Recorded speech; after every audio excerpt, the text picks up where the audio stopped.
I'm Kimberly, and welcome to As I've Seen It. If I could have a theme song for this particular video, it would be the OJ's hit from the 70s, For the Love of Money. Money, money, money, money, money. Why? Because Melania just confirmed for all of us what we've suspected all along, that the Trump clan, that bunch of grifters, thieves, whatever you want to call them, is in this for the money. A few months ago, maybe a little more than that, there was a blogger from Maryland who posted rumors that Melania had worked as a high-priced escort before she married Donald. And then the Daily Mail picked it up. So Melania's people freaked out and said, we're suing for $150 million. Melania's lawyers let the cat out of the bag because they said this was hurting her because it was limiting her ability to make money during this once-in-a-lifetime period where she's going to be one of the most photographed women in the world. They said it had basically kept her from the multi-millions she was set to make selling jewelry, clothing, fragrance, whatever. In other words, she basically monetized the office of the First Lady when she hasn't bothered trying to fulfill the office of the First Lady. Out for the money. Now, none of us should be surprised. Remember back when Donald was a candidate, before he was even the nominee, we found out that Donald's charity, his foundation, the Trump Foundation, blah, blah, blah, blah, was using other people's money. Donald hadn't donated money to his own charity since like 2008. Then he used money from the charity. He used it to pay off legal penalties. Yes, he did. So we knew then, other people's money, meh, nothing. So then, as we got deep into it, when he became the candidate, remember this? He jacked up the rent in Trump Towers.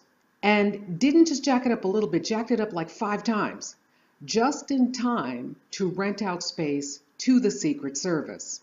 This was also around the time we realized that he was paying for Trump services out of the campaign fund. And so whenever they flew around the country, they would try to stay in a Trump hotel. Guess what? Campaign paying him. So when they ate at a restaurant at a Trump hotel, campaign paying him. Millions in other people's money. So then we have the convention and the kids get in on it, those Stepford children. First off, Ivanka wears a dress from her collection. And, of course, they advertise it and the dress sells out. Then after the election, they really turned it up. Trump Tower, now they're advertising that if, you really should buy a space here or rent a space here because the Secret Service is here. So they're making money off the fact that the Secret Service is in Trump Tower while they're charging the Secret Service for being in Trump Tower. Then they do that 60 Minutes interview and Ivanka decides to sell her bracelet. See, I wore this on 60 Minutes, you can have one too. There was such a public outcry about you shady grifter that they stopped doing that. But it took a couple of days for those shady grifters to stop auctioning off coffee with Ivanka. You can be in an auction to have coffee with Ivanka for just $50,000 a pop. That came down after a couple of days. Uday and Kusei tried to be sneakier about it.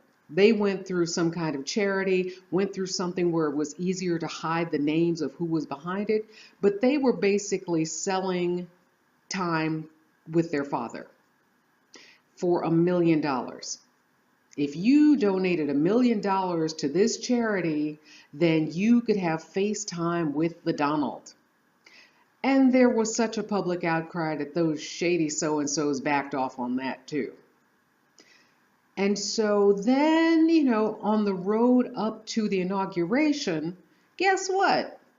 Trump's club, his golf place Mar-a-Lago down in Florida, membership fees doubled. Membership doubled, went up to $200,000. And then we get word that the CEO of Trump Hotels, whoever this person is in charge of whatever, is expanding. They want 3 times as many hotels across the United States. Remember the big press conference? The big press conference before the inauguration, everybody's waiting. Ooh, let's hear what Donald has to say. Blah, blah, blah, blah, blah. And he's got all those folders sitting there, and he swears, I'm relinquishing control of some of my businesses. Not the same as selling them and getting out of those businesses. So the massive conflicts of interest still hold. But he said, I signed all of this and I signed away all of the. As far as people know, the people keeping an eye on this, he hasn't filed that paperwork. Neither has Ivanka. So he is still making money. And now that he's been inaugurated, it looks like he's making it easier for himself to make money. So they have the inauguration, and what happens? Immediately, the website for the White House, our White House, whitehouse.gov, starts advertising Melania's businesses. On the White House website, Melania, people freaked out and they took that crap down. The other shady thing that happened on Inauguration Day, he announced his campaign for 2020. Sounds innocuous until you follow the money, because now that he's a candidate, he can accept donations. He's already pulled in $16 million. And remember the last campaign, big money went to the Trump organization, the business he's supposed to be pulling away from. The North Dakota pipeline, the people have been protesting for all these months. Trump was invested in that. One of his spokespeople said in early December that he had, divested, he had sold all this stock. But those people lie. We don't know if that's the truth or not. Has anybody proven that? Do we have paperwork? Can we document that?